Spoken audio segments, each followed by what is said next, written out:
Hey guys, welcome back to the channel. So today I want to tackle a question I've been getting a lot lately. Why don't you do dips? Or sometimes it's, do you ever do dips and do you think it's a good exercise? And here's the thing, this opens up a much bigger conversation that I think can really help you out if you've ever wondered what exercises you actually have to do to build muscle, to get stronger, to look better, to feel better. The truth is, there's no single exercise that everybody must do. Not dips, not a barbell squat, not bench press. And once you realize that, training gets way more fun, way more sustainable, and way less stressful. So let me give you a little bit of a backstory on why I don't do dips. Around 6 years ago, I tore my pec during a powerlifting competition. I was bench pressing and had 501 pounds on the bar. That's competition weight, so it was loaded with kilo plates, not the rounded numbers you normally see in the gym. As soon as I started to press off my chest, I felt this massive pop. Honestly, it sounded like ripping Velcro.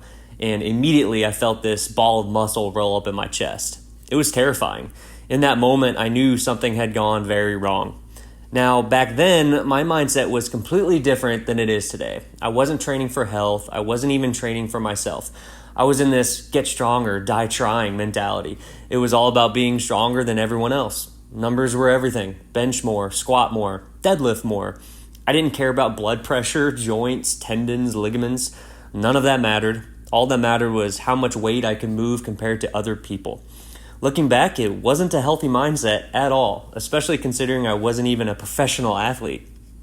So after the injury, I had surgery. The frustrating part is I couldn't get into surgery right away. I had to wait about a week, arm in a sling, not being able to do anything. That waiting game felt awful. And then after surgery, recovery was brutal. I was stubborn, probably pushed it a little too soon, but the reality was it took months before it felt anywhere near normal again. Now, for the specifics of the injury, most pec tears happen in a few different ways.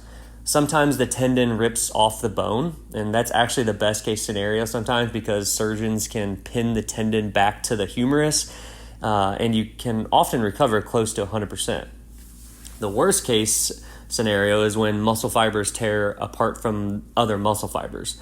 That's bad news because you really can't stitch muscle fibers back together effectively. But what happened to me was somewhere in between.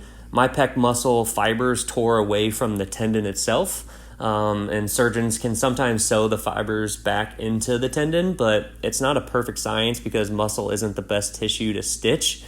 My surgeon did what he could, but he told me afterwards that he probably only got about 50% reattached. So today, I still have a visible dent in my chest where fibers are missing. You can see and feel the tendon when I flex. And here's the key point though. Any super deep movement or specifically like dips puts all that pressure directly on the exposed tendon for me. And that makes dips not just painful, but genuinely risky for me. And that's why I don't do them anymore. I could try to push through, but the risk of another tear or another surgery, another setback, it's just not worth it for me.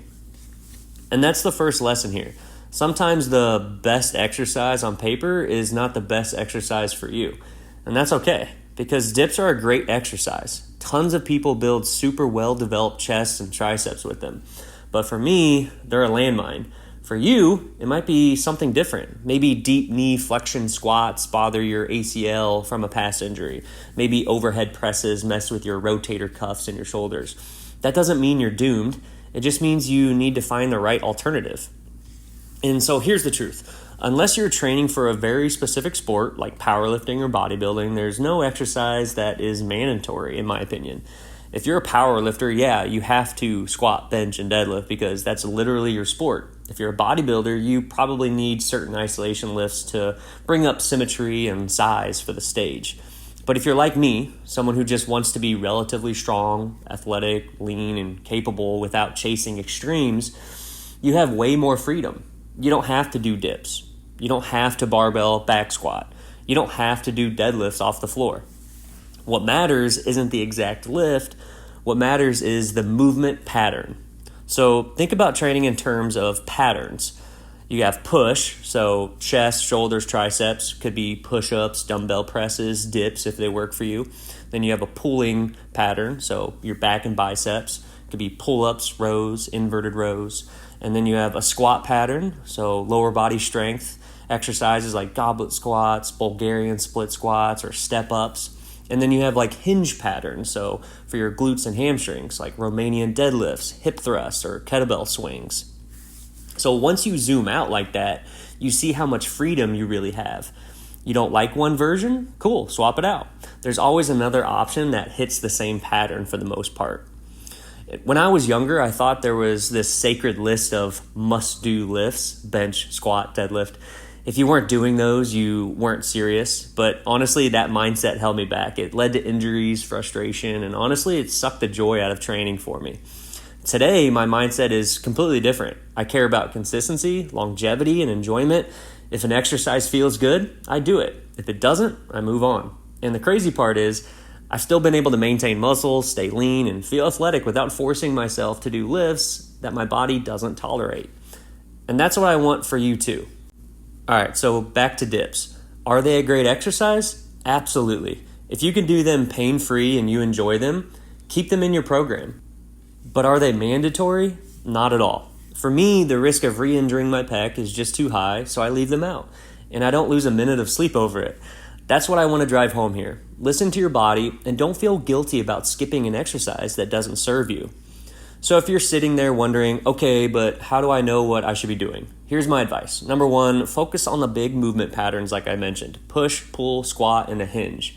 Number two, pick the variations that feel good on your joints and let you progress consistently. And number three, don't blindly just copy someone else's program just because they swear by a certain lift. And I'd love to hear from you guys. What's the one exercise that just doesn't feel right for your body? Drop it in the comments. I think you'll be surprised how many people deal with the same thing. So that's my take. No exercise is mandatory. There are only movement patterns, and within those patterns, you have tons of freedom. If you love dips, do them. If they hurt, skip them. Simple as that. At the end of the day, consistency beats perfection. We all know that. It's not about doing what's trendy. It's about doing what keeps you showing up. That's how you build a body you're proud of and a lifestyle that actually lasts. And hey, if this takes some pressure off your training, hit that like button for me so more people can see it, and subscribe. All right, guys, we'll see you in the next one.